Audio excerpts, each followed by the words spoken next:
Hello, I'm Alan Kohler, founder of Eureka Report, which is now part of Intelligent Investor, and finance presenter and columnist for the ABC. And I'm James Thomson, senior Chanticleer columnist at the Australian Financial Review. And we are the Money Café. Well, James, no surprise yesterday that the RBA left rates on hold, but I was struck by the headline on your piece, which was that the RBA is stuck in a Ray Dalio doom loop. Well, yes, I've been. Look, I mean, we get obsessed. We get obsessed about where the next move in interest rates is. But to me, I think the bigger story here is just how quickly everything has changed. You know, it's about 3 months since we thought rates were coming down further. Inflation was under control, and now we've whipsawed back to inflation being a huge problem. Rates are going up. I just think we should step back. I mean, this has been an extraordinarily quick easing cycle. Now we might be going into a hiking cycle. Would it really surprise anyone if we were in an easing cycle again by the end of 2026? Wouldn't surprise me based on what we've seen. And I think this just goes to that idea that central banks are stuck in this sort of fog. They're data dependent, which is totally fair enough, but it means they're backwards looking. And you just think of all the data that's hitting them and all the changes in debt markets, in geopolitics and politics. This is where the Ray Dalio sort of theory of the world. Yeah. So what is Ray Dalio's doom loop? What is it? well, he says that there's there's five big cycles. Well, one's the debt money cycle, one's domestic politics, one's geopolitics, one's nature, so that could be pandemics or natural disasters, and the other's tech. And they all shape the course of history. His point is that 3 of them are colliding right now. There's too much debt in the world, and debt's at unsustainable levels. But we've got these wealth gaps that have polarized domestic politics, and we've got this geopolitical situation that means that security is being preferenced to economics. You know, it would be much smarter to try and get inflation down by relying on globalization, but everyone wants to be self-sufficient, so we go down an inflationary path. Dalio's point is that these 3 things are colliding, you know, and governments are effectively stuck. They know their debt levels are unsustainable, and they probably need to raise taxes and cut services. But because of the geopolitical situation and domestic polarization, they can't do either of those things. But why is the Reserve Bank stuck there? Because central banks are stuck too. All these geopolitical and political decisions mean that central banks are constantly trying to judge where the neutral rate is, and they're whipsawing between inflation and growth. Inflation and growth. Is the economy growing, or are we suddenly back in inflation? And so I think central banks are in the dark. My point is that, you know, just as governments are stuck in that sort of doom loop, central banks will be too. They're not going to be able to confidently say, oh, yep, we're in a period of growth now. Oh, yep, we're in a period of inflation, because so much is changing all the time. Yeah, so it seems to me that the sudden flip to that rates are going to go up next year is a bit premature, because, I mean, really what's happened is that inflation's gone up from 3.6 to 3.8%. And it is only just above, on the core inflation trimmed mean thing, it's only just above 3%. Now, when interest rates were raised for the first time in May 2022, they just got the March quarter CPI for 2022 a few days before that, and it was 5.1%. I mean, obviously they had to increase rates, but at 3.8% and 3.2, I think it is for trimmed mean. I don't know. I mean, I just think that they're much more likely to just hold where they are. And the idea that, you know, that they've cut too far at 3 rate cuts this year is crazy, I think. I mean, it's got to be. I think it's the shallowest rate cut cycle in history.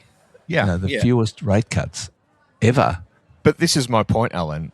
Like, we're all obsessing about what the next move is. Isn't the bigger story here that, like Michelle Bullock said, she's now in the position of trying to make these fine calibrations to rates, because no one really knows where the neutral rate is. where the economy is neither expanding or contracting. And nobody ever knows where that is. It's always a bit theoretical. But there's so much coming at the RBA now that trying to find that mark is going to be much more difficult. And I think we're going to get these shallow cycles of easing back to hikes. What do we do next? These debates about these calibrations are going to get a lot more difficult. That's my point. I mean, I think you're right. We probably are too premature on the whether we need hikes. Maybe we were a bit too premature with the cuts, but like the RBA's got no idea. None. No. The economists have got no idea. We're all just groping around in the dark because these big issues, these big cycles that Ray Dalio is talking about, roll on and sort of steamroll over us. It's always going to be hard to find that balance between growth and inflation. And even then, when we do find it, it's going to be quite fleeting, and none of it goes to fixing the bigger problems that we can all see. So anyway, I'm just trying to step back and look at the bigger picture here. James, I think the most important thing is that nobody admits that they've got no idea what's going on. No. Well, and Michelle Bullock was good on this on Tuesday afternoon. She said, we've got to make a forecast. We've got to have a forecast out there. What's the point if we don't? And I think that's right. But it's really difficult for the RBA at the moment, hugely difficult. And, that's why we're seeing these huge, we shouldn't underestimate how big the shift in market positioning around rate hikes has been in 7 weeks. We've seen bond yields move in 7 weeks in just almost unfathomable ways. My point is, I think we can see more of that because, the RBA is backwards looking, data dependent, and it's got this really tough balance between an economy that's lacking productivity growth, and so the speed limit. They're not sure where the speed limit of the economy is. They're not sure where neutral is. I just think to your very point then, Alan, there's so much debate about these narratives. I just think, if you're an investor out there or a homeowner, you shouldn't be trying to figure out where rates are going. It's going to be very difficult. Yeah, James, did you see the other day KPMG came out with something on how many houses or what proportion of houses in the country that first-home buyers on average earnings can buy?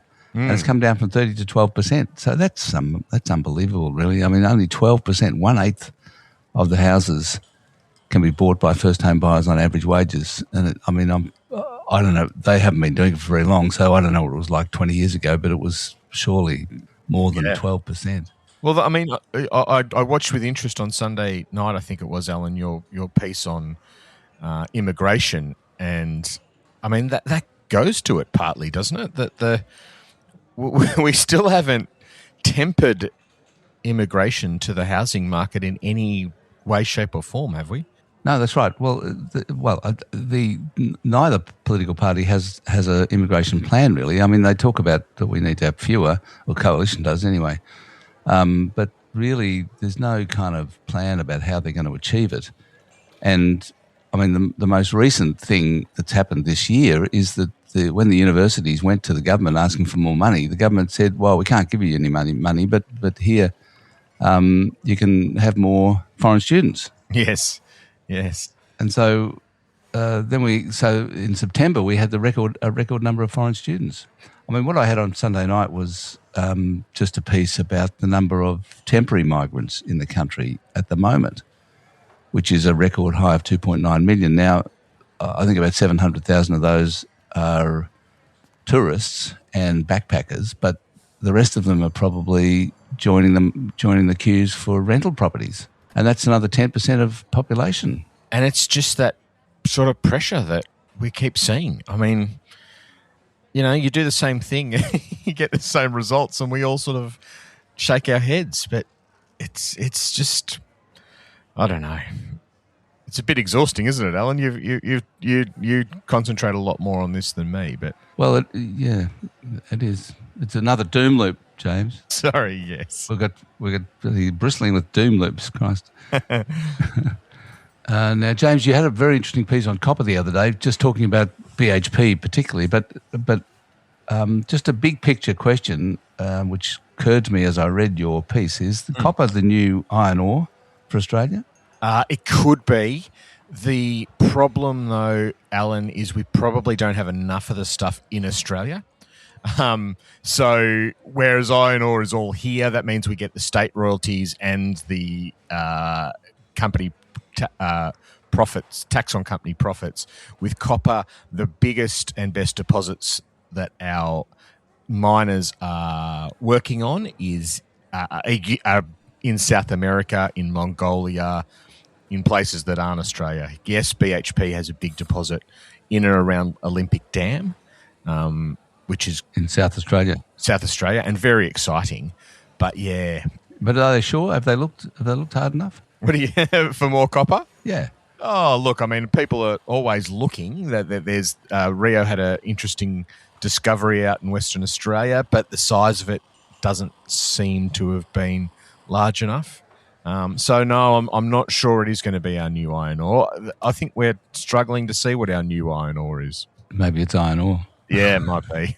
It might be for a while. So what's happening with BHP? They've missed out on Anglo, right? The Anglo's gone with Teck, something called Teck. So Wednesday morning our time, Anglo and a Canadian company, Anglo-American and a Canadian company called Teck, agreed to a merger of equals. BHP, of course, famously had two goes at Anglo, one in May last year and then one in November as a sort of final attempt to try and, play spoiler of this big merger. They couldn't pull either off. Well, I guess what's been interesting for me, Alan, is that we get to talk to the miners at least every 6 months when they do their results, and inevitably they're asked about, are they going to do any M&A? And for the best part of a decade, they've told us, no, copper prices, the price of copper assets is just too high.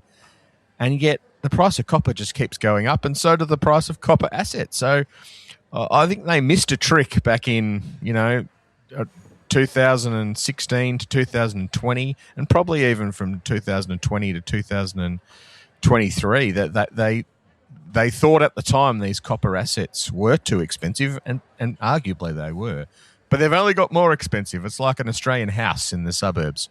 And so now they're all sitting there trying to develop more copper exposure.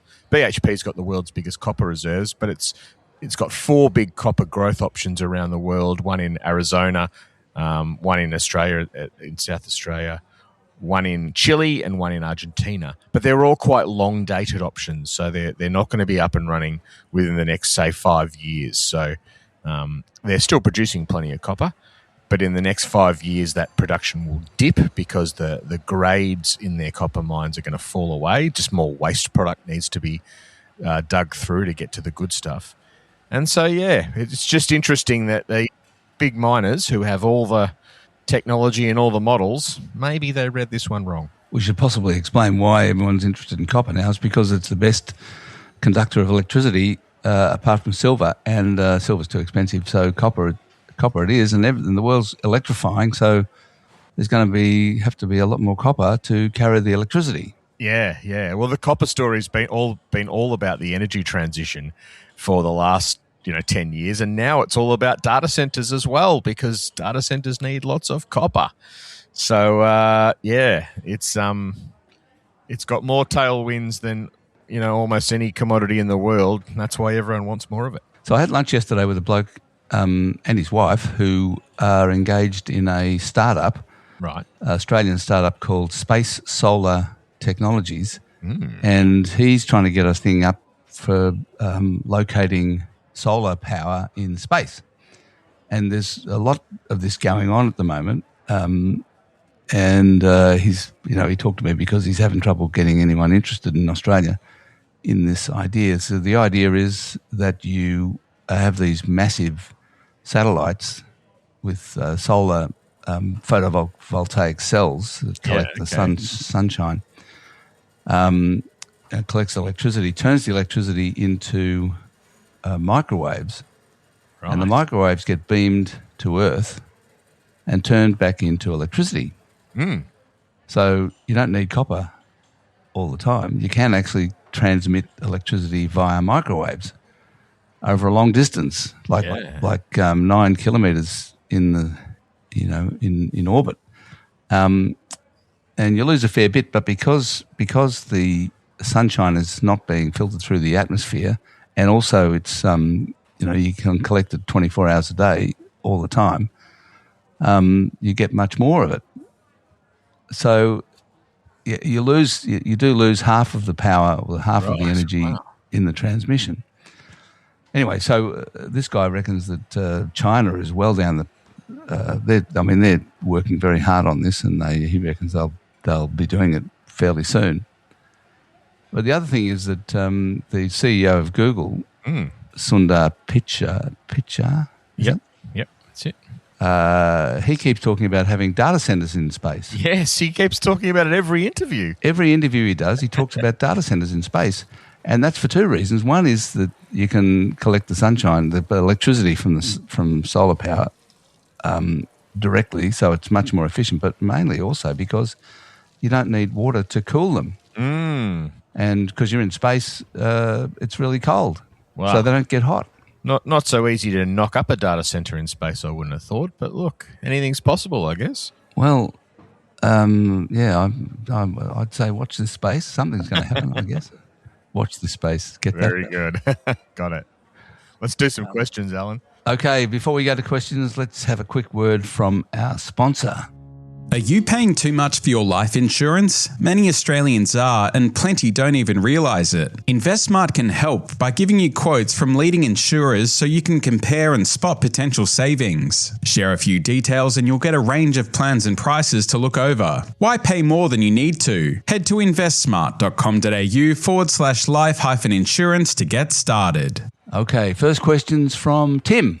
Please explain why the removal of government subsidies for electricity for consumers impacts inflation. Electricity company issues a bill for $200, government pays $75, consumer pays $125. Why is this calculated differently to a bill issued for $200, whereby flatmate A pays $75, flatmate B pays $125? Oh, that's a fair question. It seems nonsensical for a government subsidy to be excluded in an inflation calculation, and when it's removed, inflation spikes. Well, I don't think it's excluded from the headline calculation, is it, Alan? I'm pretty sure that's right. It is excluded from the trim mean calculation, as is power and food. So I'm not sure it is excluded. No, it's excluded from the price of electricity, clearly. So it is excluded from the price of electricity. True. The question is whether it's included in the CPI or not. And the trim mean puts it in, and the headline leaves it out. But the way that they've structured the rebates is that it comes off the price. Yeah, it isn't the same as flatmate A paying $75 and flatmate B paying $125. It's not that the government's paying part of the bill; they're actually reducing the price, and I think they're doing that deliberately in order to keep a lid on inflation, the official inflation numbers, at the same time as helping with the cost of living. Well, not anymore because the rebates are ending now. So they are. That's it. It's not a problem Tim will need to worry about anymore. And I don't. To be fair to the RBA, they've been looking past this as well. So I don't think it's been a big factor in our interest rate calculations. Archie says, love the podcast. Your discussions about Australia's housing crisis usually focus on supply, immigration, interest rates. But Archie says there's an ultra power positive feedback loop, not a doom loop, a feedback loop. The belief that property is the best investment that is overlooked as the biggest factor. After more than 25 years of rising prices, home owners have repeatedly benefited, and young Australians have grown up seeing property as a guaranteed win. But property values ultimately depend on someone being willing to pay more for something later. If enough buyers start questioning whether they need to own property or refuse to meet ever higher prices, the cycle can shift. But that's the problem, isn't it, Alan? Because of that immigration impulse, that the demand keeps going up, supply is relatively limited, and so it's hard to start questioning whether the cycle can come to an end. Yeah, it's interesting, isn't it? I mean, I wrote that quarterly essay on housing a couple of years ago now, and I thought at the time, well, everyone says housing's unaffordable. It probably is. Therefore, if something's unaffordable, it can't keep going up in price. And bugger me, it did. Yeah. I mean, so, and then, people say, the sensible economists say, well, it can't have been unaffordable because if it goes up in price, it wasn't unaffordable. Which is a reasonable argument too. I know. And the thing about the investing in housing is the gearing. That's the point. Yeah. The house prices over time have gone up a bit less than the share market. So it's, in terms of it being the best investment or not, it's not the best investment. It's not it hasn't been a bad investment, but it's not as good as the share market. But the reason it's better is because you can borrow 80%. Whereas in the share market, you can only borrow 50% and nobody does that anyway. So really, it's all about borrowing. The whole attraction of housing is the fact that the banks are prepared to lend you 80% of the value. Well, that just makes it fantastic because you put $20 into a $100 house and it goes up by 20%, then you've doubled your money. It's marvellous. Well, you're not helping Archie's theory that some buyers will start questioning the positive feedback loop. There, you've done your best to build it up. Well, I certainly think that people will only believe that housing's a bad investment if it is a bad investment for about 10 years. Yeah, I mean, nobody will be persuaded otherwise just by people talking about it. Or we have some sort of shock where we see a sudden rush of properties on the market, but they're very hard to predict, aren't they? Yeah, it's hard to, as you say, I think that the supply-demand balance is going to remain roughly where it is for a while. I mean, immigration, the population growth is 1.7%. Maybe it'll come down to 1.5%, but it's not going to come down to 1% again, I think. No. And they're trying to increase the supply of housing, and maybe they will.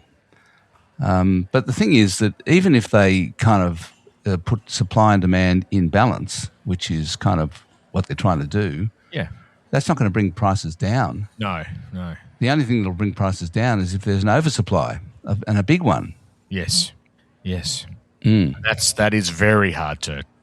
It's hard to, in your mind, work out the circumstances by which we I often think of, in relation to this, when my dog, my Labrador Sam, who's sadly passed away, he was overweight, and we took him to the vet, for something else, and the vet said, "Look, this dog is overweight. You've got to get him down in weight." And I said, "Oh yeah, well, what do we do to achieve that?"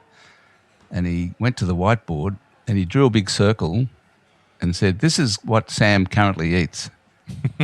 And then he put a vertical line through halfway, and he said, and rubbed out half the circle, and said, "This is what Sam needs to eat in future." That is to say, if you want the dog to lose weight, you've got to cut his food intake by half.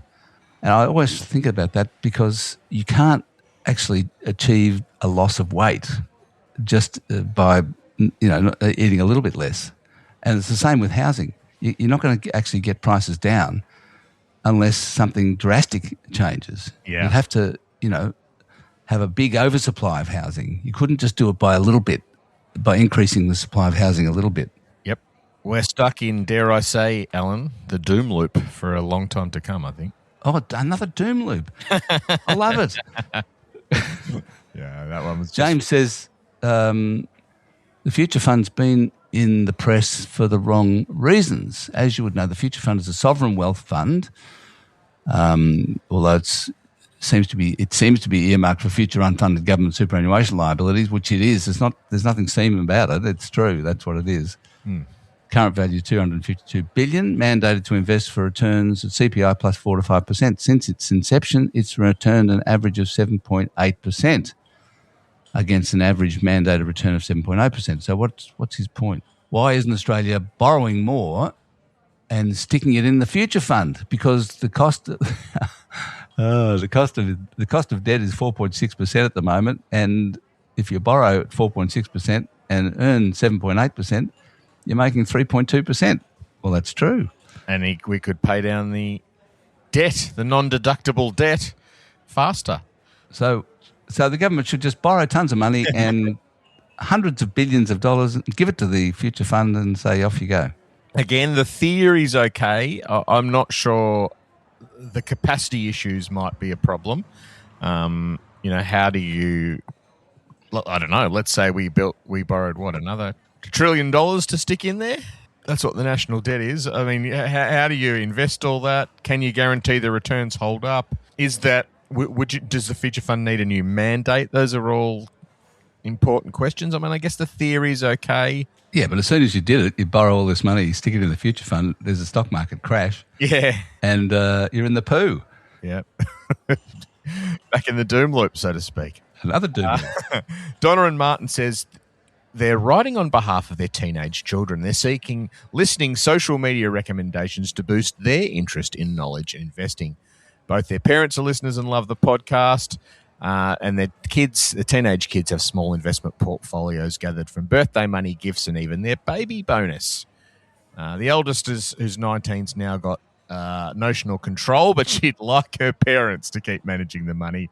So if we don't have any suggestions for sort of teen kid investment podcasts, is it time for Alan and his grandkids or the sidekicks and their kids to deliver some content to harness early investing?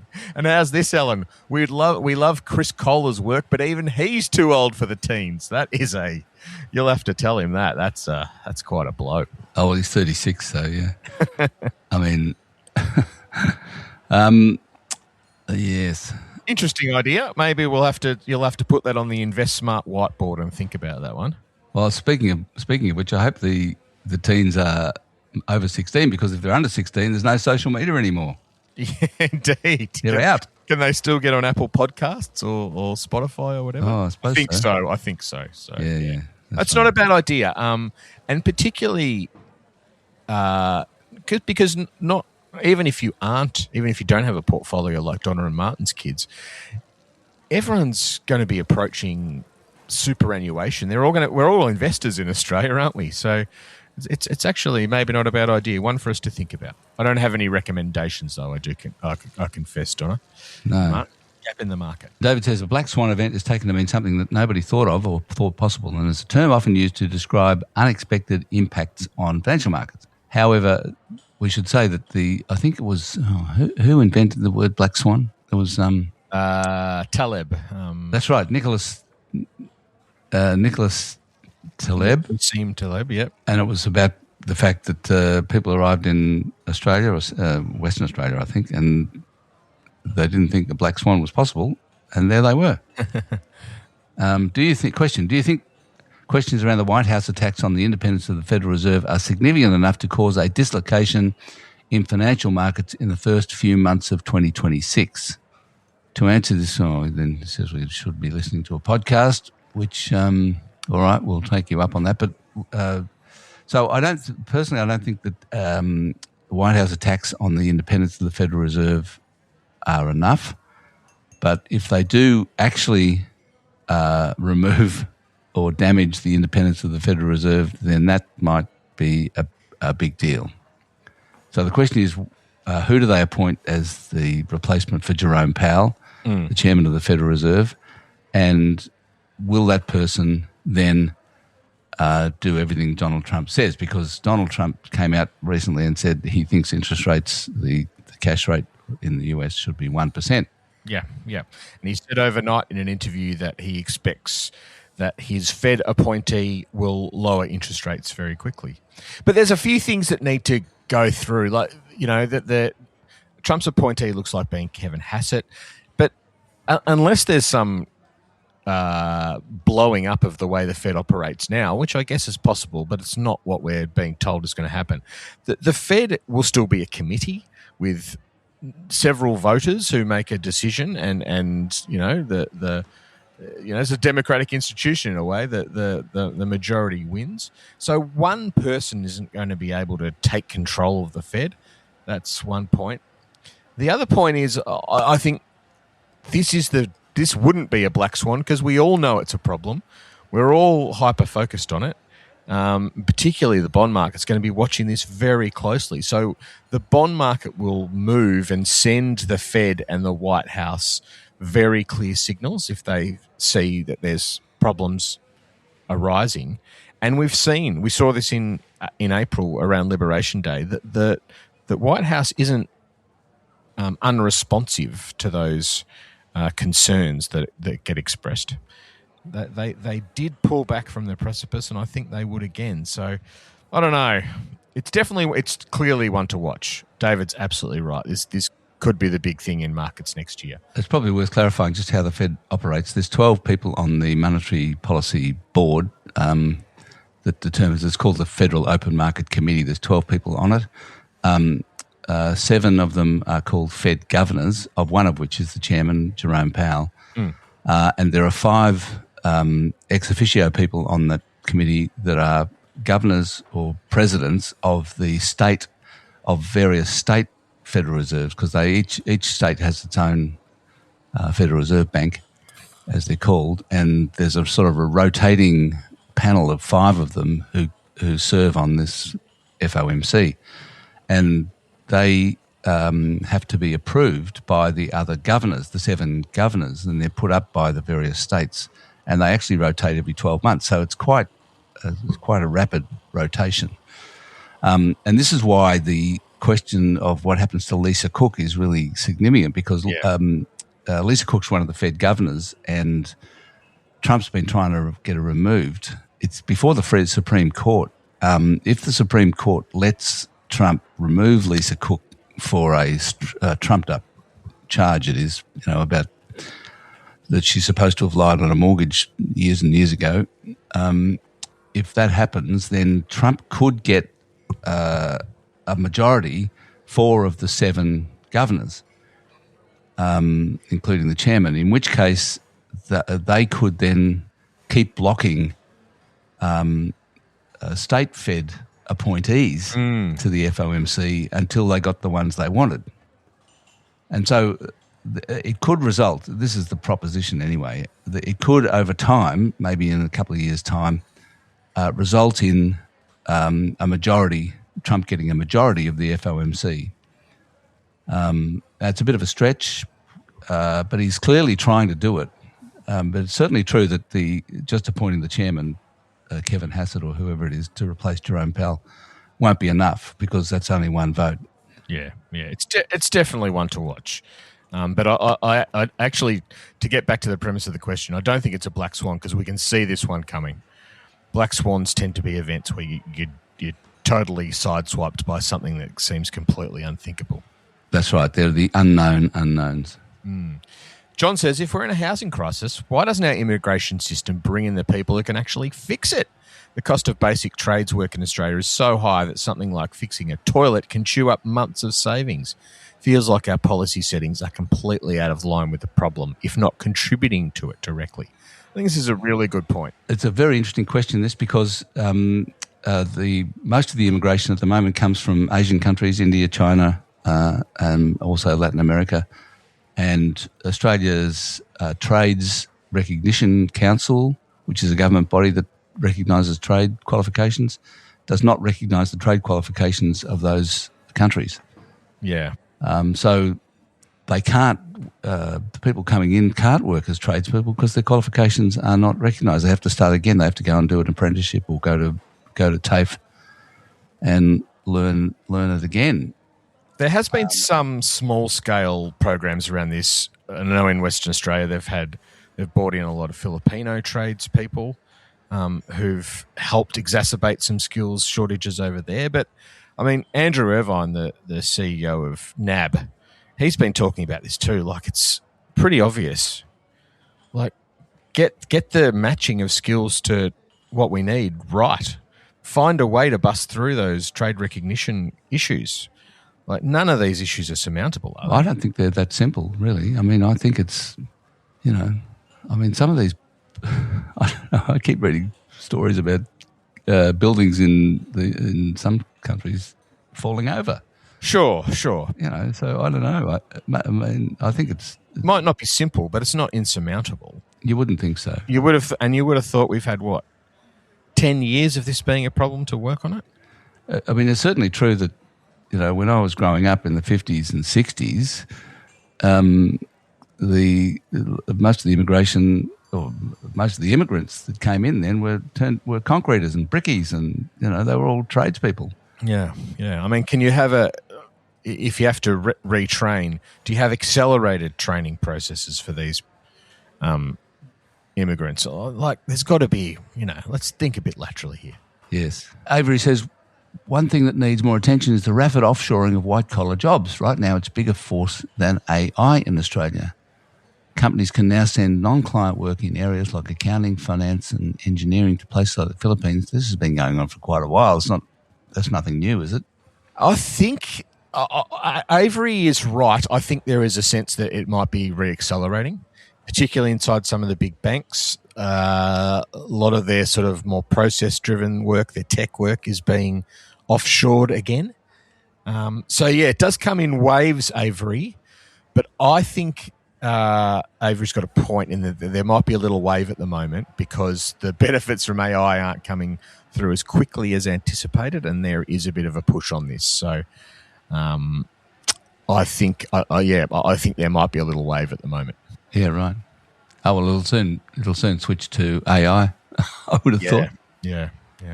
Your turn, isn't it? Paul says, hi all, had dinner with friends of friends, and conversation turned to renting, living and cooking. This couple, who were double income, no kids, late 20s, early 30s, rent an expensive home, eat out, Uber Eats, don't cook, holiday a lot, and they don't have kids. I wonder if this group and this lifestyle cohort is growing, and if there's a chance that in 30 years at retirement we see a cohort with little savings and no home but champagne tastes. The only thing saving them maybe is Keating's super. Is this previously non-government dependent group going to cause an issue? It's interesting, isn't it? I mean, I think possibly this comes down to the question of, do you need to own a house when you retire in order to have a decent retirement? And I think you may, but certainly at the moment, given the amount of super that's around, I think you do need to own a house probably. And if you rented all your life and you haven't got much super, you're in trouble. Yeah. Well, you're on the pension anyway. I mean, look, I don't know. Maybe for people who are starting their super journey now, and they actually save on super for 40 years, or even more. Yeah, you'll be right. That's okay. And perhaps to flip the question on its head, is that the issue here? If you are one of these people, you're sort of locked out of the housing market. The government's forcing you to save 12% of your wage so you can spend it, in 40, 50 years' time. Does that lead you to say, well, I'm going to enjoy my life now? I know the future's going to be okay because the government's forcing me to whack all this money away. I can't use it. Maybe that's why you see people approaching their lifestyles in a different way. I don't know. Yeah, no, that's fair enough. And I think a lot of people are sort of deciding not to have kids. Yeah. Given the way childcare is so expensive, you get free education after the age of 5, but you've got to pay for it up to 5, and then you start paying again after 18. Yeah. Maybe David's question's a good one to finish on, Alan. Righto. David says, I've been listening intently to the productivity debate and how our economy is hitting a labour ceiling at modest growth levels, which then runs the risk of pushing inflation outside the RBA bounds. My observation is that the policy response to COVID artificially reallocated labour to less productive areas. For example, labour was incentivised to work in industries that were not subject to shutdowns, whilst there was an incentive for labour to move out of the private sector to the public sector where jobs were safer and insulated from COVID policy. It feels like labour unwinding and reallocation needs to take place to get the labour in the areas of the economy that need it, construction and health, etc., and out of the areas that are less productive, like the public service. Yes, well, look, that's already kind of happening, David. I mean, it's true that the what they call the non-market economy versus the market economy. The non-market economy has been growing, and that's led to a decline in productivity because the non-market economy is inherently less productive than the market economy, and also the shift of labour from goods to services, since services are also less inherently productive. So that's led to a decline in productivity growth, but that does seem to be reversing, at least at the moment, with more labour going into the market economy as the private sector recovers. So I don't know how far that'll go. I mean, I guess the signals that you want to see are price, really. I mean, and the cost of building anything has risen, which should be sending a signal to the labour market that this is where you want to allocate resources, but doesn't seem to be at the moment. I guess I would just query on health. We have got a lot of labour shift into health. Maybe not enough, but there has been a lot of labour shift into health. If you think of the NDIS, aged care, healthcare in the last 5 years or so, a lot of it is employed by the public sector, though. So yeah, it's that probably goes to the complexity of this equation, though. It's not easy one to solve, is it? Yeah, and I keep thinking about the absolute headlong rush that the world's going into humanoid robots. It's unbelievable, the amount. There's, particularly in China, there's so much going on. I mean, there's so many companies now building humanoid robots, expecting these things to make them money and sell. So I don't know. Maybe we're going to end up having healthcare and everything provided by humanoid robots. Yeah. They'll never take this podcast, though, Alan. Yeah, I like your confidence there, James. Yeah. Well, anyway, thanks. That's it for today. Thanks, everyone, for listening to Money Café this week. We're back next week, all three of us. Oh, James, Stephen, and myself will be live in the cafe, and we'll be at my other brother cafe in Camberwell at 8 a.m. It's at 586 Burke Road in Camberwell. It's actually on the car park in Camberwell, facing the car park. So if you'd like to come, you happen to be in Camberwell or somewhere nearby, drop in and we'd love to see you. And you could watch us live do the Money Café at my other brother. Be there a bit early. I reckon we'll be kicking off at 8 a.m. sharp. It's going to be good fun. I'm really looking forward to seeing you all. Yeah, and it's next Wednesday, so that'll be great. In the meantime, if you've got a question, send it to the Money Café at Eureka Report. That'll be our final one for the year. Then we're going to have a break. So until then, I'm Alan Kohler, founder of Eureka Report and the person on the ABC. And I'm James Thomson, senior Chanticleer columnist at the Australian Financial Review. See you next week.